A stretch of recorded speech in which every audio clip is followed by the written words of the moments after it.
le pain et boire la coupe du Seigneur.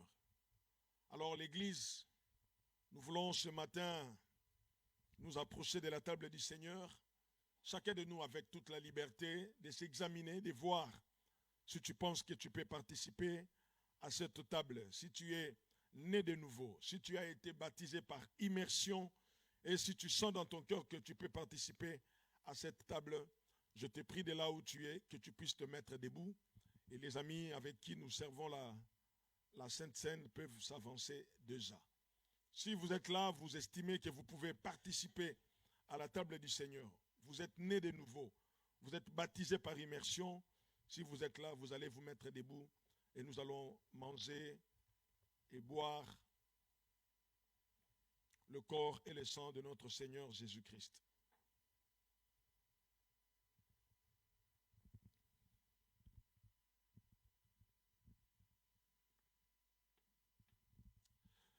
Nous voulons prier. Seigneur notre Père et notre Dieu, nous voulons te rendre toute la gloire. Que ton nom soit béni, que ton nom soit glorifié. Ce matin, en ces lieux, Seigneur Dieu, nous voulons faire ce que tu nous as demandé toujours de faire pour nous souvenir de ce que tu as fait à la croix. Nous voulons participer à ta table, nous voulons manger ton corps et boire ton sang. Seigneur, cette institution que toi-même tu nous as laissée, qui annonce ton retour, qui nous fait comprendre que tu es mort à la croix et que tu es ressuscité pour nous, qui nous fait comprendre que nous sommes en communion avec toi et que nous sommes en communion les uns des autres. Seigneur, nous voulons te demander de nous manifester ta grâce en participant à cette table. Je prie, éternel Dieu, que tu bénisses tous ces éléments qui sont devant nous, ces éléments qui symbolisent ton corps et ton sang. Nous prions que tous ceux qui vont participer à cela puissent, éternel Dieu, se souvenir que si un jour tu es mort, ce n'est pas parce que tu avais péché, mais c'est parce que nos péchés t'ont amené à la croix.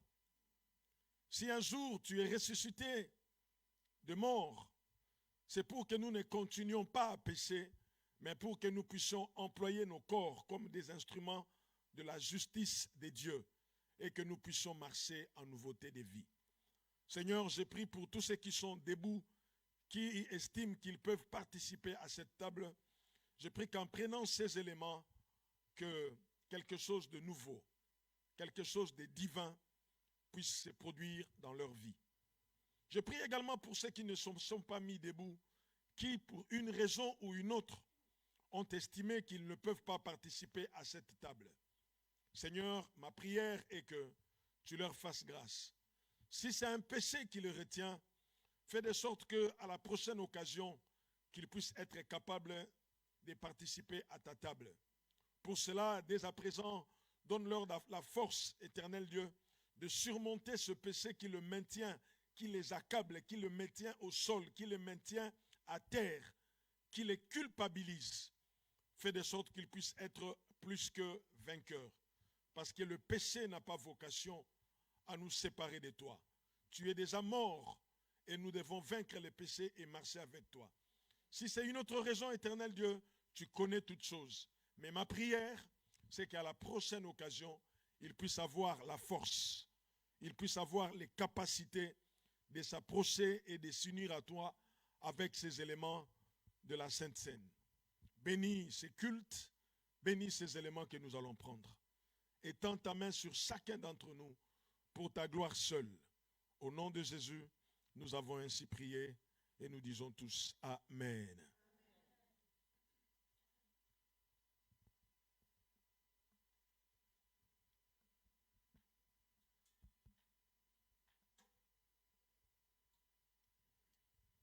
Nous allons le prendre et nous allons attendre pour manger ensemble.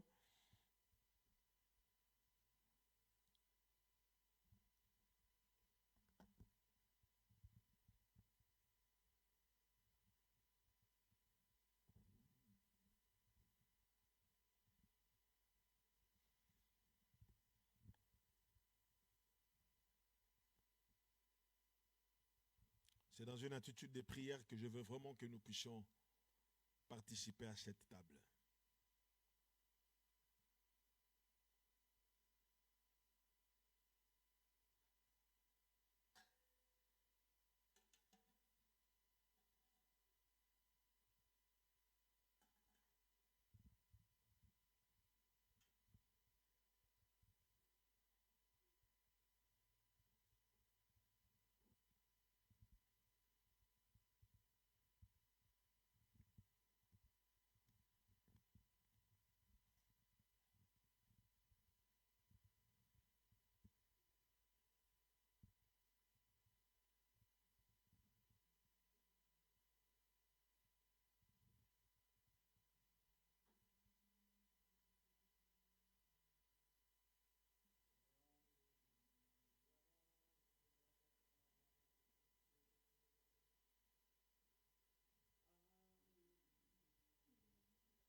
Nous allons manger le pain.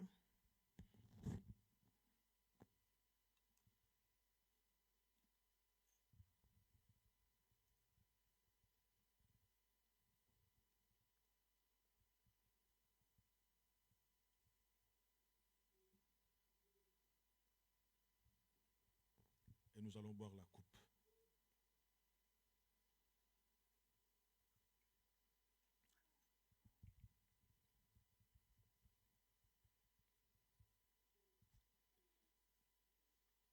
Je veux que tu réalises l'œuvre de la croix et que par reconnaissance, tu fasses monter vers Dieu une courte prière où tu témoignes ta reconnaissance à Dieu.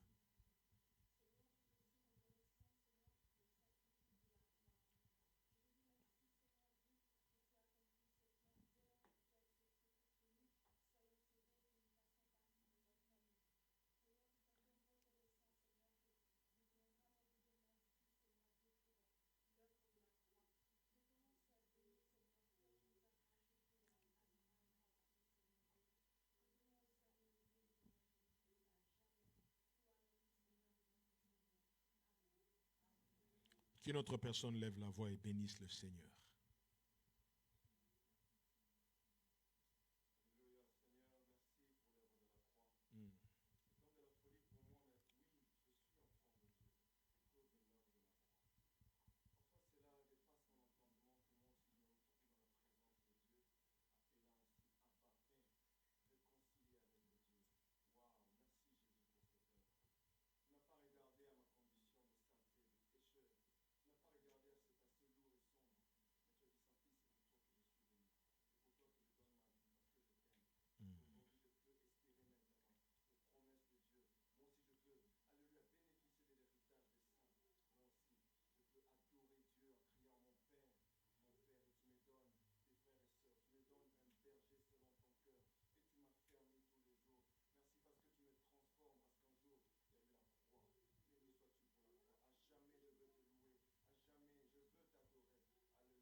Qu'une autre personne se sente libre et qu'il lève la voix et bénisse le Seigneur avec une courte prière de reconnaissance.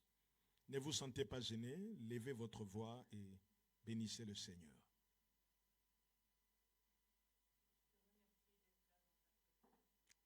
Alléluia.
Qu'une autre personne lève la voix et qu'elle bénisse le Seigneur.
Nous voulons bénir ton Seigneur. Merci pour tout ce que tu es en train de faire. Merci pour le sang qui a coulé. Merci pour ce corps meurtri, brisé. Toi qui ne connaissais pas le péché, tu t'es fait pécher. Non seulement tu as porté nos péchés, mais tu es devenu toi-même le péché. Et ainsi, tu as anéanti le pouvoir du péché dans nos vies. Voilà pourquoi, éternel Dieu, nous pouvons marcher en nouveauté de vie et ne plus continuer à être dans le péché. Nous bénissons ton Seigneur, nous te glorifions, nous te célébrons. Reçois la gloire que nous t'offrons. Reçois la louange qui t'est due. Tu es notre Dieu. Que ton nom soit béni. Merci pour ta présence au milieu de nous. Merci pour ton amour et ta bonté. Seigneur de gloire, alors que nous voulons écouter ta parole maintenant, nous voulons encore nous recommander à ta grâce. Nous croyons qu'avec la force que nous donne ta mort et ta résurrection, ta parole viendra encore susciter en nous la foi et que cette foi va encore nous amener à marcher avec toi de gloire en gloire et de victoire en victoire. Bénis ces instants et fais-nous du bien au travers de ta parole. Donne-nous d'être à la hauteur de cette responsabilité et donne-nous également d'écouter comme écoutent les disciples. Seigneur, afin que par ta parole, nous puissions vivre. Pierre a dit, à qui d'autre irions-nous? Car les paroles de la vie se trouvent auprès de toi. Nous avons besoin de la vie et nous voulons ta parole. Bénis ta parole dans nos cœurs, dans le nom de Jésus. Nous avons ainsi prié, nous disons tous Amen. Nous allons nous asseoir.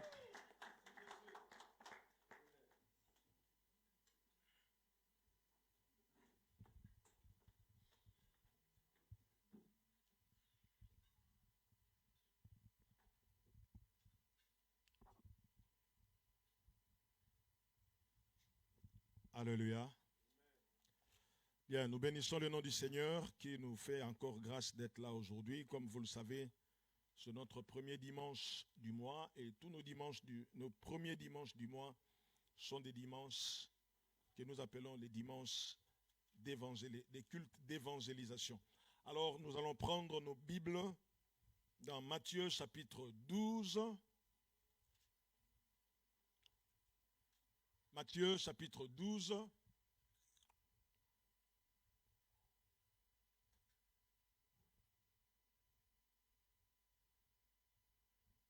Merci.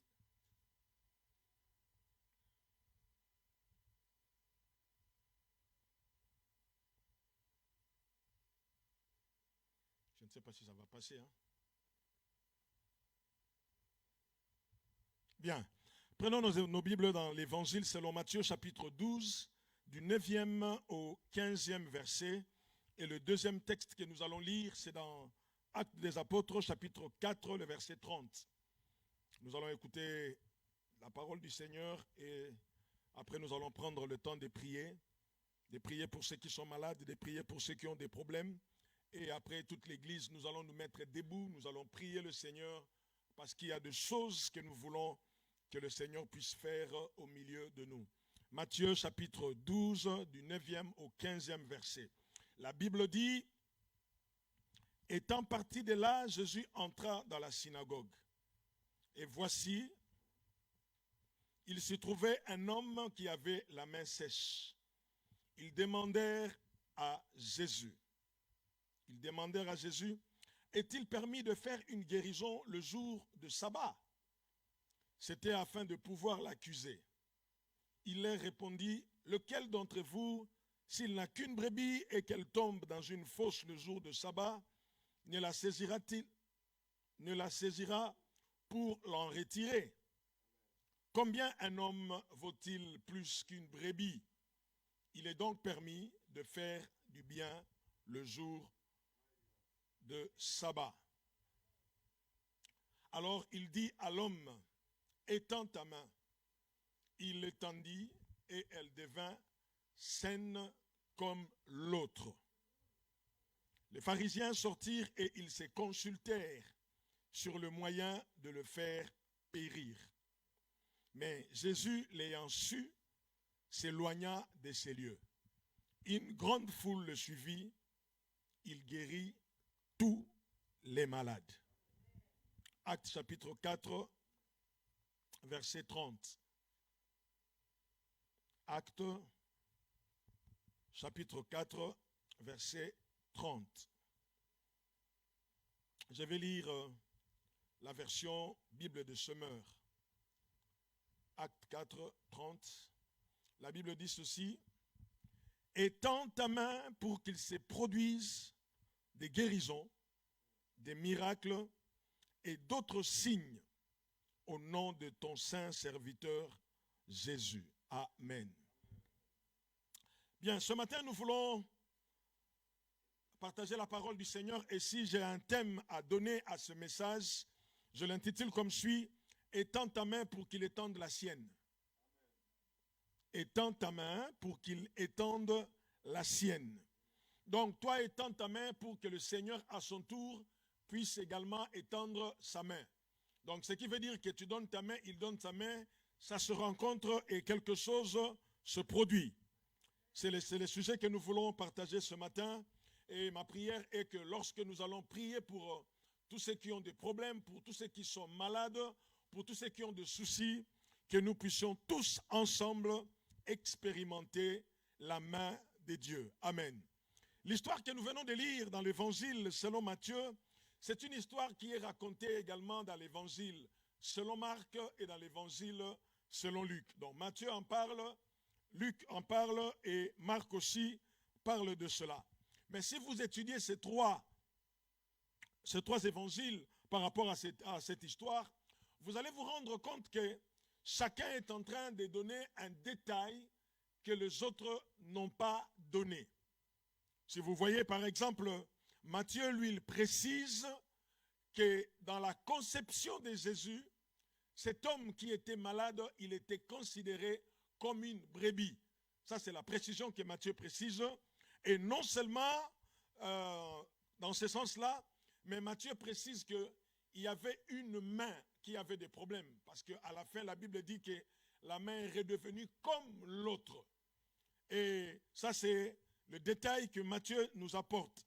Si nous allons chez Marc, Marc souligne même que quand Jésus est entré dans la synagogue, on lui a posé la question. Est-ce qu'il est permis de faire le miracle le jour de sabbat? Et Marc précise en disant que Jésus a appelé cet homme, il l'a mis au milieu en posant la question aux gens. Tel qu'il est là, est-ce qu'on doit le guérir ou on doit le laisser mourir? Est-il permis de faire du bien ou de faire le mal, de sauver ou de ne pas sauver le jour de sabbat? Alors comme les gens ne répondaient pas à la question de Jésus, la Bible dit, ça c'est Marc qui souligne, il dit que Jésus était indigné et en même temps il était affligé de l'endurcissement de cœur de ceux qui étaient là. Amen. C'est-à-dire des pharisiens et des scribes. Luc, le médecin, lui, il précise que Jésus, en entrant dans la synagogue, il était en train d'enseigner. Et il précise en disant que quand il enseignait, les scribes et les pharisiens étaient là. Et Marc va encore dire que quand Jésus a fait les miracles, les scribes étaient indignés et ils étaient sortis. Donc vous allez comprendre que chaque évangile apporte une précision que les autres n'ont pas apportée. Mais que dire de toutes ces choses-là? Est-ce que nous pouvons dire que la Bible oublie des choses ou la Bible omet des choses? Non. Vous devez seulement savoir que chaque détail que nous trouvons dans ces évangiles n'est pas une contradiction ni un manquement, mais c'est seulement un complément pour que nous puissions être à mesure de comprendre les récits bibliques. Amen. J'ai pris mon temps de prier, de regarder un peu cette histoire.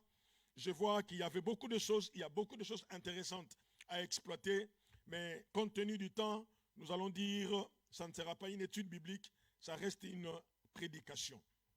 Donc je disais que le thème pour moi c'est « Étends ta main » pour que le Seigneur puisse étendre la sienne. Étends ta main.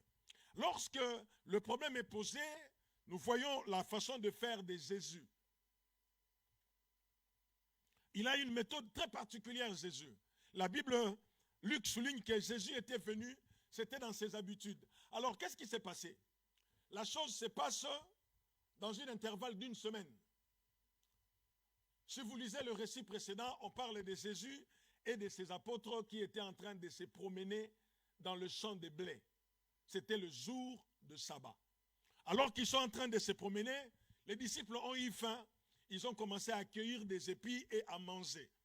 Alors, j'ai cherché un peu à comprendre qu'est-ce qui s'est passé. Est-ce que les pharisiens étaient en train de les observer? Est-ce qu'ils étaient en train de le suivre? La Bible ne me donne pas ces détails-là. Mais en tout cas, lorsque la chose s'est produite, la Bible dit, les pharisiens ont vu. C'était le jour de sabbat. Alors, ils sont venus voir Jésus pour lui poser la question. Est-ce que c'est normal, ce que font tes disciples? Jésus les regarde et dit, ah bon, ils ont fait quoi? Il dit non, le jour de sabbat, ils sont en train de cueillir des épis et ils sont en train de manger le jour de sabbat. C'est-à-dire comme si dans leur entendement, le jour de sabbat, il ne faut pas manger, il faut rester affamé. Jésus, ah bon? Jésus leur pose la question. Vous n'avez pas lu dans la Bible? Vous n'avez pas lu dans la loi, David, ce qu'il a fait le jour de sabbat? Il leur pose la question. Vous n'avez pas lu ce qui s'est passé? Jésus les renvoie dans les Écritures. Des choses qui ont été faites qui ne relevaient pas de la condition ou du contexte normal des choses. Alors Jésus va leur dire, il y a ici plus que le sabbat. Il dit, je suis moi-même le maître du sabbat. Alors, comme si cela ne suffisait pas, la Bible dit, les sabbats qui suivaient, Jésus vient dans le temple. Alors quand il rentre dans le temple, déjà ce qui s'est passé le jour de sabbat avec les disciples sur le champ de blé, ça n'a pas arrangé les disciples, les pharisiens. Alors ils commençaient déjà à bouder Jésus. Alors ce jour-là dans le temple, la Bible dit qu'il est rentré dans la synagogue. Il a commencé à enseigner. Il enseigne la parole. Mais je ne sais pas si c'est par coïncidence ou c'est par besoin. Ce jour-là, dans la synagogue, il y avait un homme malade. Mais quelle était sa maladie? La Bible dit seulement que l'homme a la main sèche. Mais une autre version parle de la main paralysée. La personne également est venue, elle avait besoin aussi d'écouter la parole du Seigneur. Sûrement, c'est une maladie qui datait. Mais ce jour-là, elle est venue. Je ne sais pas si elle était venue parce qu'elle a appris que Jésus était en train d'enseigner ou qu'elle était venue avant et que Jésus soit venu après et la chose s'est passée. Mais quand vous lisez dans la Bible, selon les évangiles, il y en a qui disent que les gens sont partis à demander à Jésus, est-ce qu'il est permis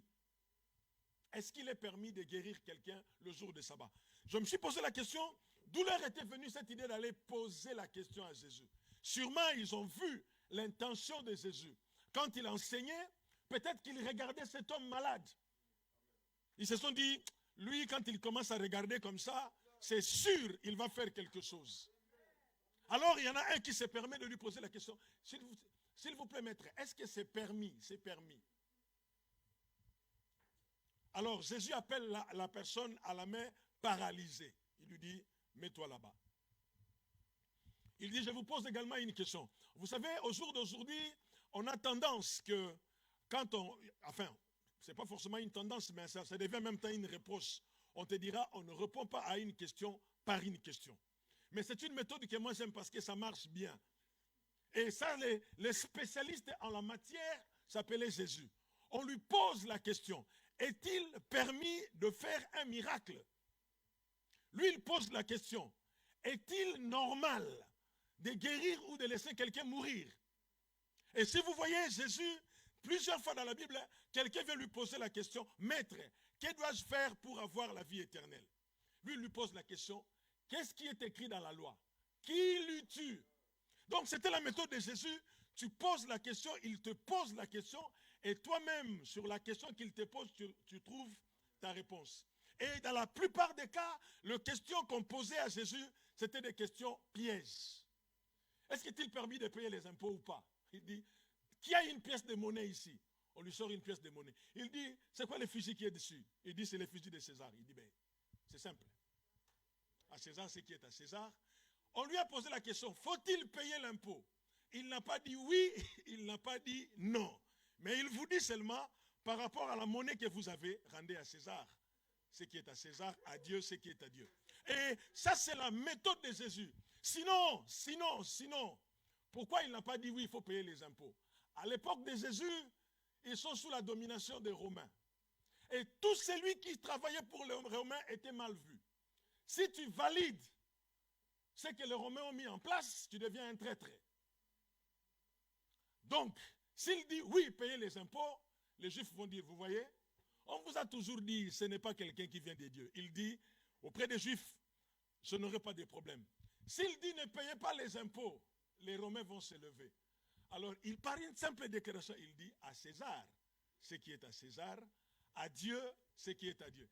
Il n'est ni pour les Juifs, ni contre les Juifs, ni pour les Romains, ni contre les Romains. Que chacun fasse la part de sa responsabilité. Ça, c'était une sagesse merveilleuse de Jésus.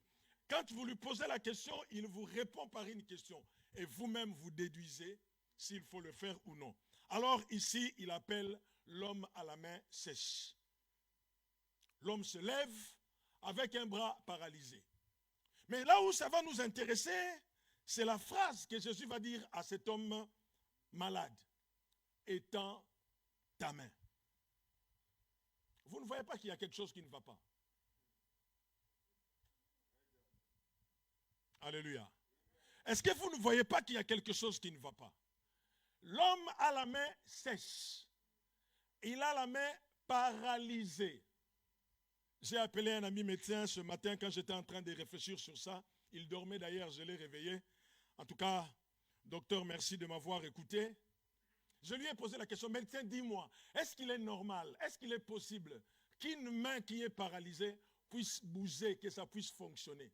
Waouh, j'ai eu un cours de médecine.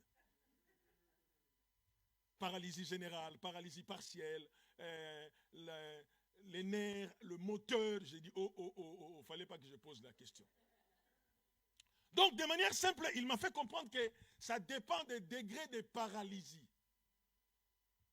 Il y a des paralysies où tu ne peux pas bouger le bras, mais tu sens quelque chose.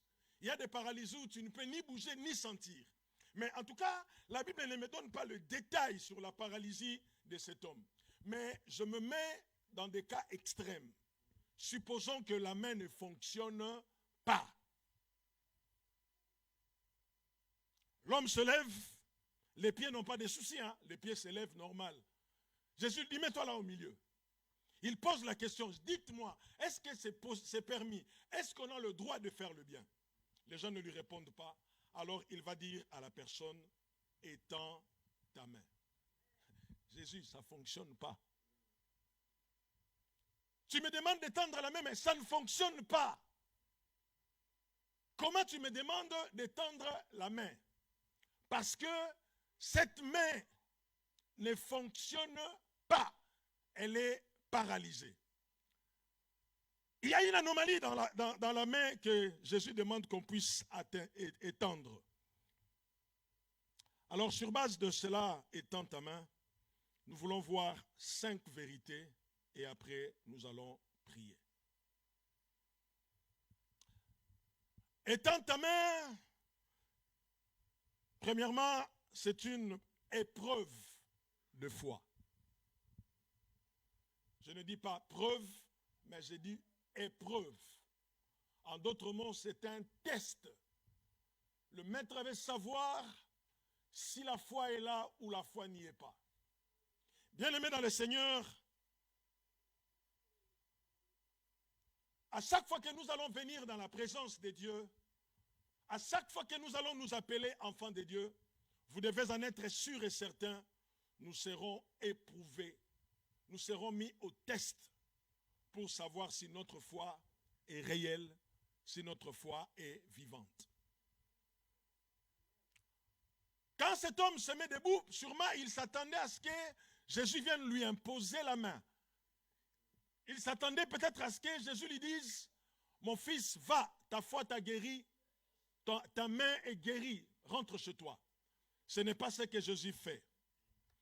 Jésus lui dit seulement, étends ta main. En d'autres mots, Jésus était en train de lui dire, je sais que tu sais que ta main ne fonctionne pas. Je sais que tu sais que ta main ne fonctionne pas. Mais si vraiment tu as confiance en moi, si tu as confiance en Dieu dont tu écoutes la parole, alors étends ta main. Épreuve de la foi. Ta main ne fonctionne pas parce que la Bible dit Jésus enseignait. J'ai aimé beaucoup Luc qui a précisé que Jésus était en train d'enseigner. Et lorsque cet homme-là était assis, il écoutait. Je ne sais pas sur quoi ou de quoi Jésus parlait. Est-ce qu'il parlait des miracles? Est-ce qu'il parlait de lui comme étant celui qui est venu pour accomplir la loi? Est-ce qu'il parlait pour dire que je suis le Fils de Dieu? Je ne sais pas, mais en tout cas, il disait quelque chose. Et ce qu'il disait, ça devait normalement produire la foi dans le cœur de ceux qui étaient en train de l'écouter. Vous savez, à chaque fois que vous venez à l'église et que c'est le moment d'écouter la parole de Dieu, prenez le temps de prier pour la parole que vous allez écouter. Quelle qu'elle soit, dis au Seigneur, Seigneur, je prie que ta parole produise en moi la foi. Et dans un culte comme celui-ci, vous avez besoin d'avoir la foi. Jésus lui dit, tu as écouté la parole que j'ai enseignée. Je sais que tu sais que ta main ne fonctionne pas. Tu le sais. Mais moi, je ne te demande pas si ton bras peut fonctionner. La seule chose que je te demande, étends ta main. Ne me dis pas, Jésus, mais tu ne sais pas que mon bras est paralysé. Non.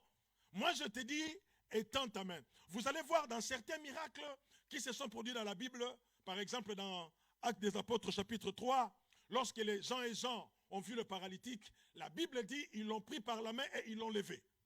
Ça peut arriver que ta foi puisse être aidée. Mais dans certaines choses, Jésus ne touche pas, il ne fait rien. Il dit seulement, lève-toi, prends ton lit, marche. Mais Seigneur, il y a un problème là. Tu sais que les pieds là ne peuvent pas s'élever. Tu sais que ces bras là ne fonctionnent pas. Dieu te dit seulement, étends ta main. À chaque fois que Dieu met notre foi à l'épreuve, la seule chose que Dieu attend de nous, c'est l'obéissance.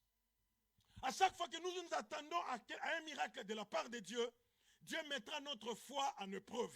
Et quand Dieu met notre foi en épreuve, Dieu n'attend pas que nous soyons capables de faire quoi que ce soit. Dieu attend juste que nous puissions manifester l'obéissance. L'obéissance à Dieu démontre la foi véritable. Tu ne peux pas dire que je crois au miracle. Tu ne peux pas dire que j'ai la foi si tu manques de l'obéissance. La première des choses que Jésus demande à cet homme, il met seulement sa foi en épreuve. Il dit, étends ta main. Étends ta main parce que je veux voir si réellement tu crois à ce que tu entends. Lorsque nous lisons la Bible, nous comprenons ou nous entendons, on nous dit que Abraham, il est le père de la foi. Nous parlons d'Abraham, le père de foi, le père de foi. Mais si nous voyons, nous examinons la vie d'Abraham, nous allons comprendre qu'il y a eu 3 événements dans la vie d'Abraham pour lesquels son obéissance a démontré sa foi.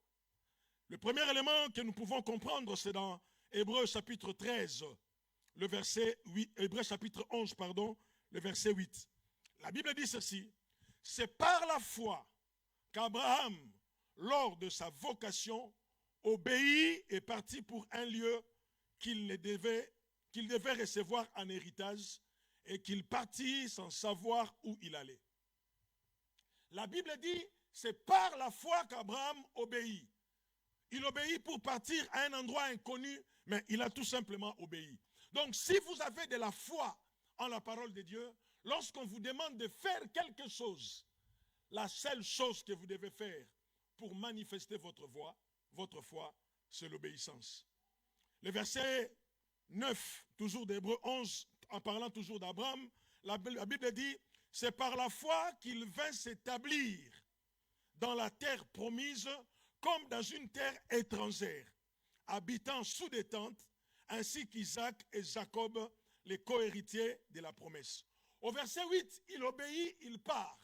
Au verset 9, il arrive quelque part, Dieu lui dit, reste là. La Bible dit, par la foi, il a obéi. Mais par sa foi également, nous voyons qu'il est en train de nous manifester la foi. Au verset 17, ça c'était la pire des épreuves. La Bible dit, c'est par la foi qu'Abraham offrit Isaac lorsqu'il fut mis à l'épreuve et qu'il offrit son fils unique qu'il avait reçu, lui qui avait reçu les promesses. C'est par la foi qu'il a obéi. Dieu lui dit, vous savez, quand vous lisez cette histoire de Genèse au chapitre 22, c'est là où vous allez comprendre que la foi d'Abraham, ça commençait à dépasser un peu les limites. Dieu lui dit seulement, Abraham, prends ton fils, ton unique fils Isaac. Or, la Bible dit, toutes les promesses de Dieu se reposaient sur la personne d'Isaac. Mais Dieu dit, c'est lui le fils de la promesse, toutes les promesses se reposent sur lui, c'est lui que je veux, va me l'offrir en sacrifice. Et quand vous voyez comment Abraham procède, il part avec l'enfant, avec 3 serviteurs. Arrivé quelque part, il dit aux serviteurs, restez ici, nous allons monter avec l'enfant pour adorer. Les serviteurs obéirent et restèrent sur place. Alors qu'ils avancent, l'enfant lui pose la question, mais papa, il y a le feu, il y a le bois, il y a le couteau. Où est l'agneau? La réponse d'Abraham, c'est une réponse, on va dire, mystique, qui cache beaucoup de choses. Il va dire à son fils ceci, l'Éternel se pourvoira. En d'autres mots, l'Éternel lui-même viendra comme un agneau. Mais alors qu'il donne cette réponse-là, lui-même il sait au fond de lui que l'agneau c'est ce petit. Et quand ils arrivent sur place, je ne sais pas par quelle magie Abraham va étrangler son fils, il va le lier. Je ne sais pas si Isaac n'avait pas autant de force, mais en tout cas Abraham l'a maîtrisé. Il l'a mis sur l'autel et il était prêt à le tuer. Alors qu'il levait le couteau, la Bible dit, du ciel l'ange de l'Éternel appela Abraham et dit, Abraham, ne tue pas l'enfant. Je vois maintenant que tu crains l'Éternel. En d'autres mots, je vois maintenant que tu obéis à l'Éternel. Donc, la première des choses que nous comprenons, c'est que quand nous avons la foi se manifeste par notre obéissance. Vous savez, en matière de miracles, l'obéissance est très importante. L'obéissance est très importante parce qu'il y a des choses qu'on peut te faire faire par la foi. Logiquement parlant, tu ne peux pas croire. Logiquement parlant, tu ne peux ne pas accepter. J'ai lu l'histoire d'un homme ça m'a fait rire. Chaque fois que quelqu'un venait le voir pour qu'il puisse prier pour lui, il posait la question, c'est quoi le problème? Si tu lui dis par exemple, non, j'ai un problème de cœur, mon cœur il ne fonctionne pas bien, il te pose la question, c'est où se pose le cœur? Tu lui montres là où il y a le cœur, il te donne un vrai coup de poing, au point que tu peux tomber. Mais quand tu vas te relever, tu es guéri. Si j'ai commencé à faire ça ici, mon assistant, vu comment il me regarde là, il sera le premier à quitter l'église. Mais cependant, c'est des choses qui se font par la foi. C'est là où quelqu'un vient voir Jésus, il est aveugle, il dit Jésus, je veux voir. Il crache par terre, il fait la boue avec ses doigts, c'est berque comme un enfant. C'est dégueulasse, Jésus, va te laver les mains. Il fait ça, il prend la boue, il met sur le jeu de l'aveugle. Non, c'est quoi cette méthode-là? Il lui dit, allez, va laver les yeux. Mais Jésus, il est aveugle. Tu lui dis d'aller laver les yeux. Mais c'est quoi l'histoire? Je me rends compte qu'à chaque fois que Jésus opérait un miracle, il faisait des choses qui étaient contraires au bon sens. Quelqu'un qui est fatigué, tu lui dis, si tu es fatigué, viens. Oh. Mais Seigneur, je suis fatigué. Lui, il te dit, Si vous êtes fatigué, chargé, venez. Mais j'ai déjà la charge. En plus de cela, je suis fatigué. Il fallait que tu dises, si quelqu'un est chargé, fatigué, qu'il lève le doigt, je viendrai. Jésus dit non, toi viens. Ça, c'est le monde de la foi. Et à chaque fois que tu auras un problème, tu viendras voir Jésus. Sache que ta foi sera mise à l'épreuve. Étant ta main, je dis, c'est une épreuve de foi. La deuxième chose, étant ta main, est une preuve de foi. La première, c'est l'épreuve. La deuxième, c'est la preuve. C'est une preuve de foi.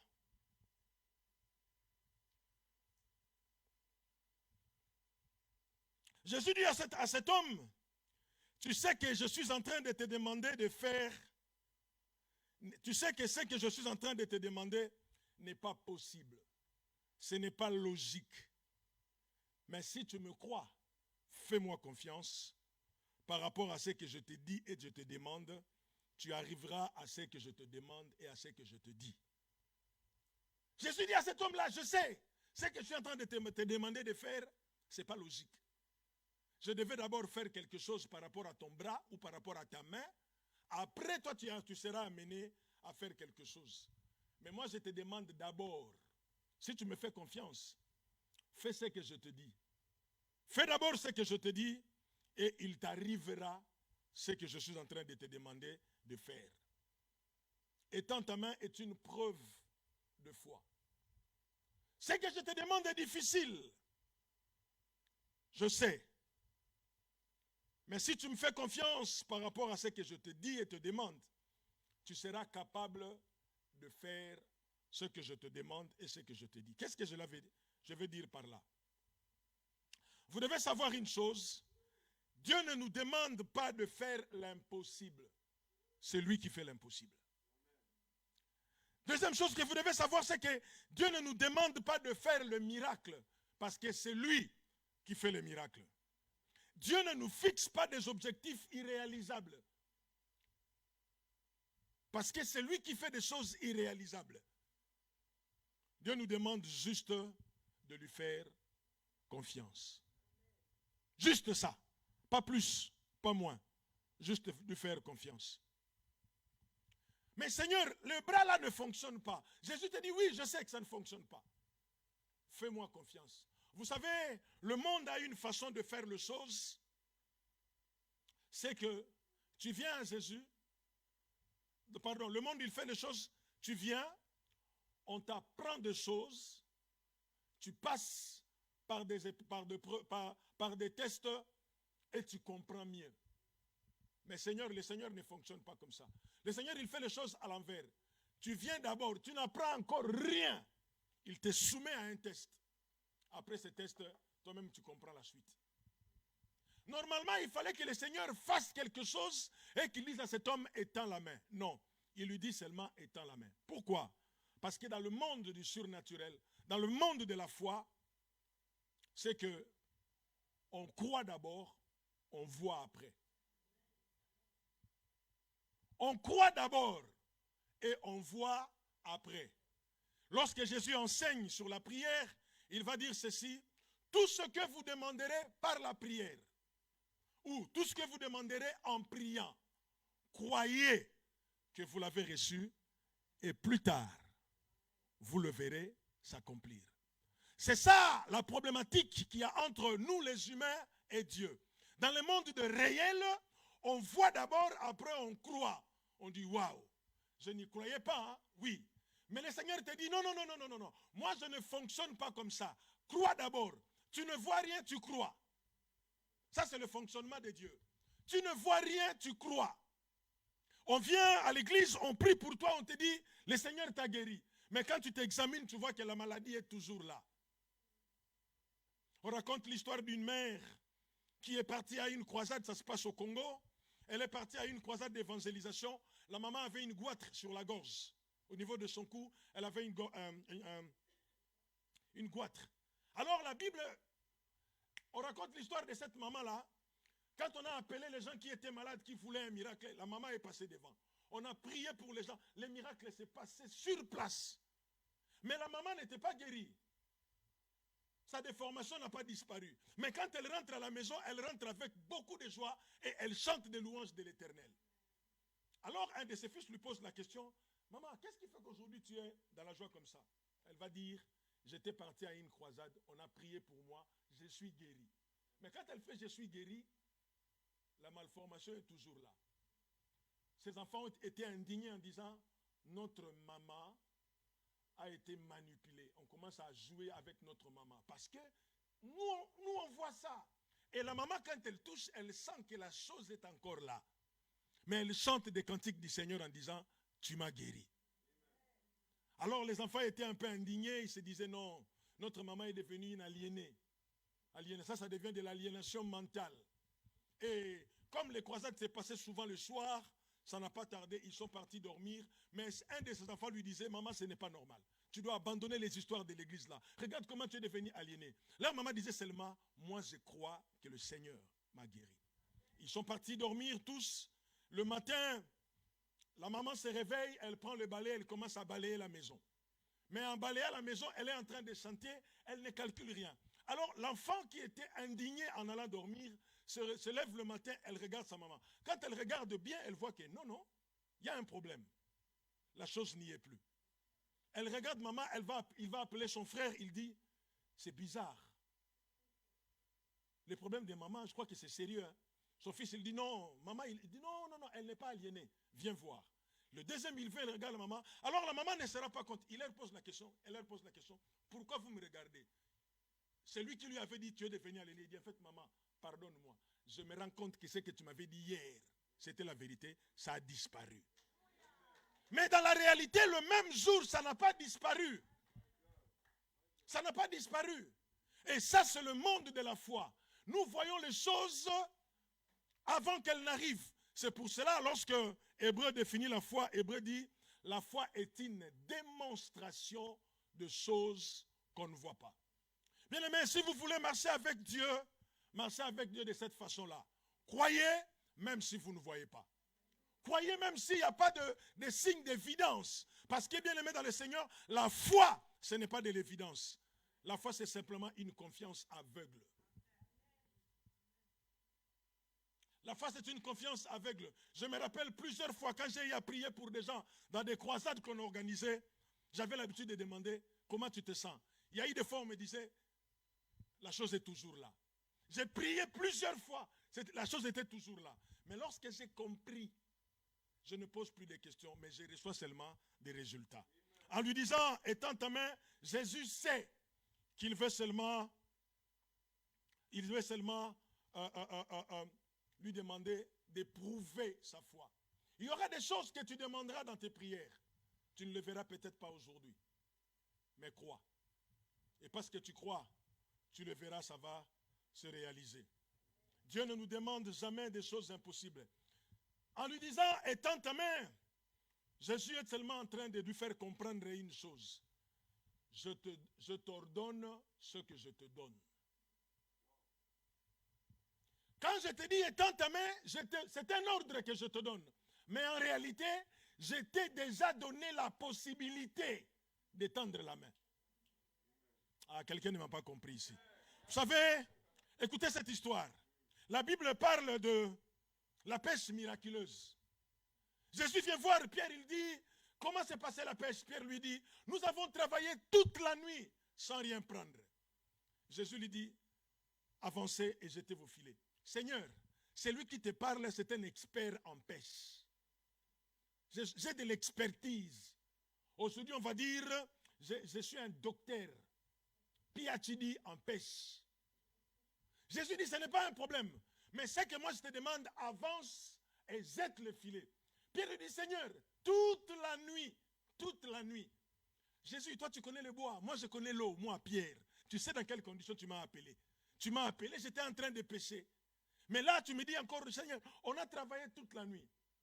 Mais Pierre, il dit à Jésus, sur ta parole. En fait, lorsque le Seigneur lui a dit, avancez en pleine eau et jetez vos filets, en même temps, il a dit aux poissons, rassemblez-vous, parce que vous devez être attrapés. Si Pierre ne vous dit rien, demandez encore à Pierre comment Jésus l'a rendu capable de marcher sur les eaux. Lorsque Pierre pose la question à Jésus, il dit, si c'est toi, ordonne que je vienne sur toi, je vienne vers toi sur les eaux. Ça, c'était la demande de Pierre. Je veux venir vers toi en marchant sur les eaux. Jésus dit, viens. Demandez à Pierre. C'était comme de la blague. L'eau qui paraissait liquide est devenue solide pour Pierre. Pierre n'a pas dit, Seigneur, je vais d'abord toucher l'eau pour voir. Seigneur, je vois le vent, je vois les vagues. L'eau bouge encore. Jésus lui a dit, viens. La parole a rendu l'eau solide. Pierre, quand il met le premier pied, il y a quelque chose qui se passe. Le deuxième pied, oh Jésus, qu'est-ce que je vois là? Ça, ce sont des choses qui n'arrivent qu'après avoir fait confiance en Dieu. Demandez-le, dit le prêtre, ils vont raconter l'histoire. Ils sont venus en disant, Jésus, purifie-nous. Jésus ne le touche même pas. Il leur dit seulement, allez vous montrer au sacrificateur. Quand il leur dit, allez vous montrer, ils sont encore lépreux. Mais ils sont en train de partir. Arrivés quelque part, ils se rendirent compte que la lèpre a disparu. Bien-aimés, avec le Seigneur, ne cherchez pas à voir avant de croire. Crois avant de voir. Ça, c'est très important. Pourquoi cela? Parce que je dis tout à l'heure que quand Dieu nous ordonne, il nous donne. Dieu ne peut pas te demander de marcher s'il ne t'a pas transmis les capacités de marcher. Pourquoi? Parce que la parole de Dieu ou la parole qui sort de la bouche de Dieu produit trois choses simultanément. La première des choses que la parole de Dieu produit, c'est la foi. Quand la parole sort et que ça trouve une place, ça produit la foi. Ça, c'est la première des choses. La deuxième chose que la parole de Dieu produit, après avoir produit la foi, ça produit c'est pourquoi la foi est produite. Parce qu'il n'y a pas de foi pour la foi. Il n'y a pas de foi vide, vaguement comme ça, non. La foi naît par rapport à quelque chose. C'est pour cela que la Bible dit, lorsqu'on parle de Pierre et on parle de Paul, voyant qu'il avait la foi d'être sauvé, voyant qu'il avait la foi d'être guéri, Pierre lui dit, lève-toi, marche. Parce que la foi est suscitée pour un besoin. La foi est suscitée pour une raison. Alors, quand la parole de Dieu produit la foi, la deuxième chose que la parole de Dieu produit, c'est ce pourquoi la foi a été produite. Est-ce que vous me comprenez? La troisième chose que la parole de Dieu produit, c'est la capacité à la foi d'entrer en possession de ce pourquoi elle a été produite. Ces trois choses-là, la foi, le produit de la foi et la capacité à la foi d'entrer en contact pour obtenir ce que Dieu a promis. C'est pour cela quand Jésus a dit, lève-toi et marche, les paralytiques ne pouvaient que marcher. Parce qu'en donnant, en ordonnant, Jésus a donné.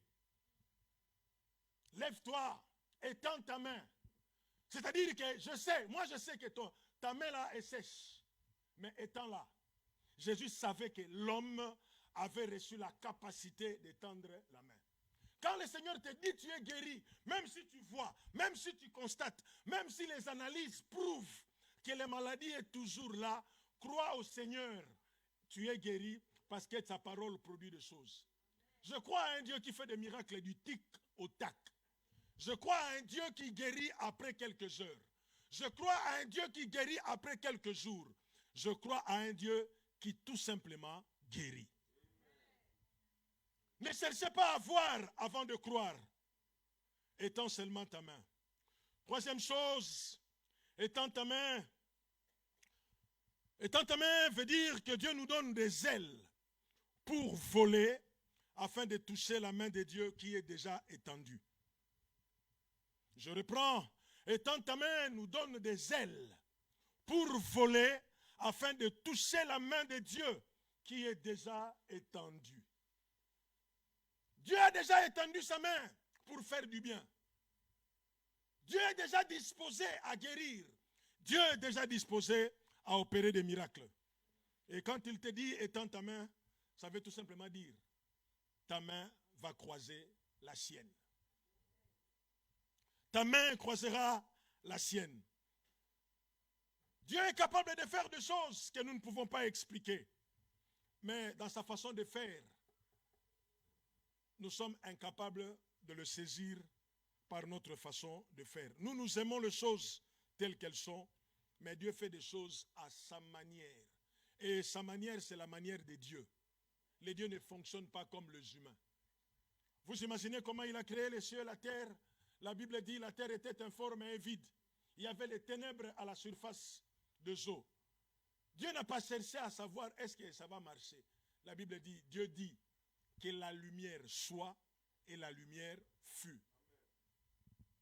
Comment vous voulez fonctionner avec Dieu? Comment voulez-vous fonctionner avec Dieu? J'ai fait voir de toutes les couleurs à ma femme. Je lui ai fait voir de toutes les couleurs. À un moment donné, quand elle était enceinte de notre enfant, elle n'était pas bien. Je lui ai dit, t'inquiète, je n'ai pas encore déterminé la date de ton accouchement. Elle m'a dit, oui, c'est toi Dieu. Je dis, tu sauras que je suis un homme de Dieu. Jusqu'à ce qu'elle commence à me demander, pardon chérie, pardon chérie. Je lui ai dit, bon, demain tu vas accoucher. Elle est là. Elle a vu ça à 2 reprises, avec les 2 premiers enfants. Je dis, maintenant tu peux aller accoucher. Elle accouche. La 2e fois, pareil. Je dis, tu n'as toujours pas compris? Tu vas accoucher le jour que moi je vais décider. Mais pourquoi tu fais ça? J'ai dit, parce que ce sont mes enfants. Le garçon, je l'ai même appelé. J'ai dit, bon, aujourd'hui, il faut que tu sortes. Parce que ta maman est fatiguée. Quelque temps après, il faut qu'on y aille. On est parti. Il est sorti. La foi étant ta main veut seulement dire, nous voulons monter vers Dieu pour croiser la main de Dieu. 4e et dernier point, étant ta main, c'est une prière. C'est une prière que l'Église primitive a fait monter vers Dieu pour évangéliser. Dans Actes chapitre 4, verset 30, la Bible dit, étends ta main pour qu'il se produise des guérisons, des miracles et d'autres signes. Église, nous avons besoin que Dieu puisse étendre sa main au milieu de nous. Nous en avons besoin. Qu'on ne vous trompe pas, nous ne voulons pas être une église normale. Ce n'est pas mon souhait. Nous ne voulons pas une église qu'on comprend. Non, nous voulons être une église qu'on ne comprend pas. Parce que la foi et la folie commencent par la lettre F. Votre pasteur, il n'est pas normal, oui. Parce que, en principe, quelqu'un qui vit par la foi, on ne le comprend pas. Si tu vis par la foi et qu'on arrive à te comprendre, ce n'est pas normal. Il y a 2 semaines, je crois, j'ai prié avec un frère ici. Il était venu me voir, il est là dans la salle. Il me parlait de son problème de logement, tout ce qu'il voulait. Ça fait des années qu'on cherche. On a prié, on a parlé.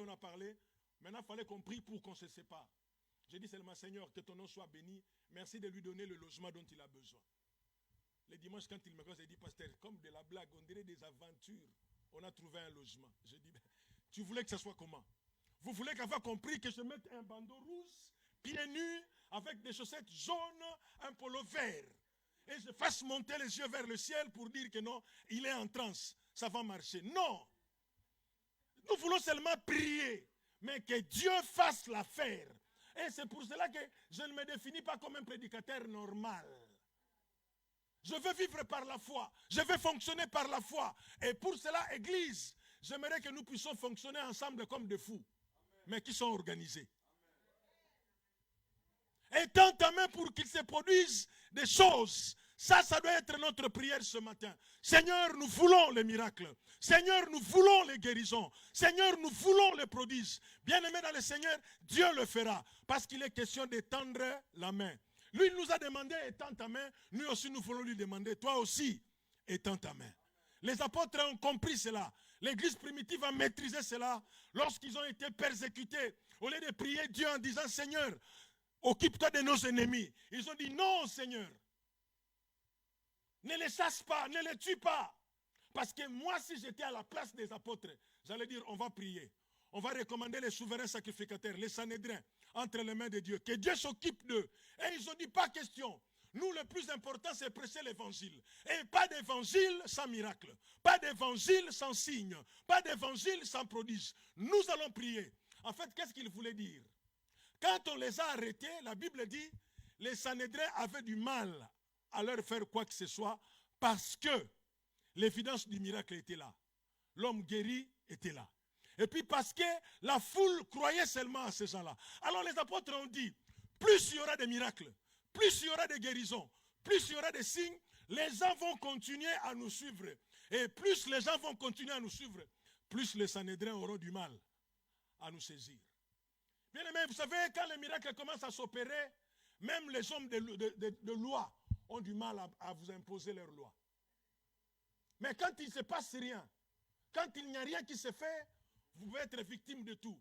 C'est pour cela que je veux que l'Église, nous soyons une Église qui prions pour que nous puissions voir le miracle.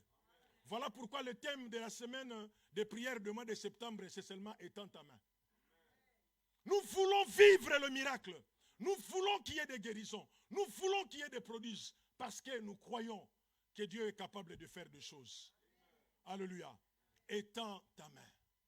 Et si le Seigneur te demande d'étendre ta main, je dis c'est une épreuve de foi. C'est une preuve de foi. Ce sont des ailes que tu dois manifester pour arriver vers Dieu. Et c'est en même temps la prière que nous adressons à ce Dieu-là. Seigneur, étends ta main. Mettons-nous debout, nous allons prier le Seigneur.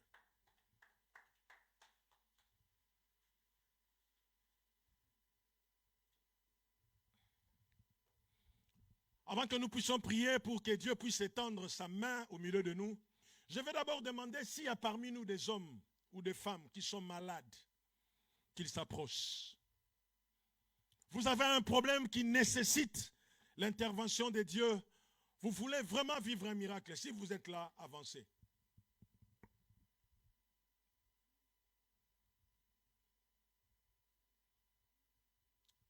Si nos amis de la chorale peuvent monter et nous chanter les surnaturels et les naturels de Dieu.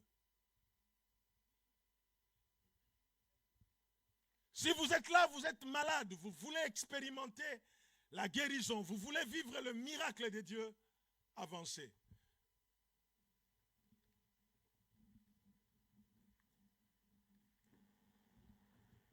Je vais demander à Jonathan, à Christian et à Jean-Noël d'avancer.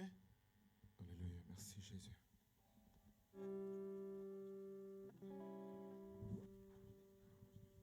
Quel que soit le besoin pour lequel vous voulez expérimenter le miracle de Dieu, si vous êtes là, avancez.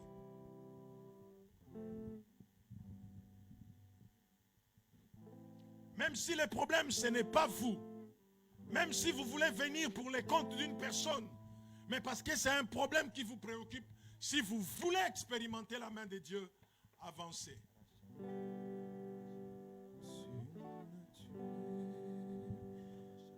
Le surnaturel et le naturel pour toi, mon Dieu, nous le voulons en ce lieu.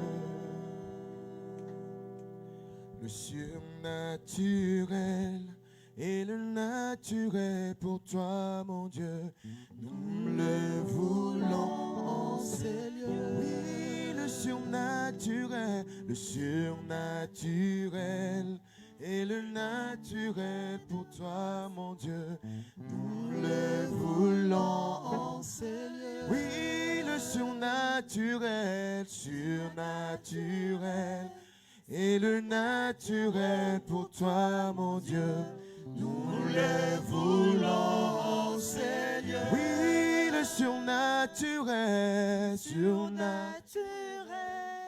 et le naturel pour toi, mon Dieu, nous le voulons en ce lieu. Oui, le surnaturel et le naturel pour toi, mon Dieu, nous le voulons en ce lieu. Nous le voulons en ce lieu. Nous le voulons en ce lieu. Nous le voulons en ce lieu. Nous le voulons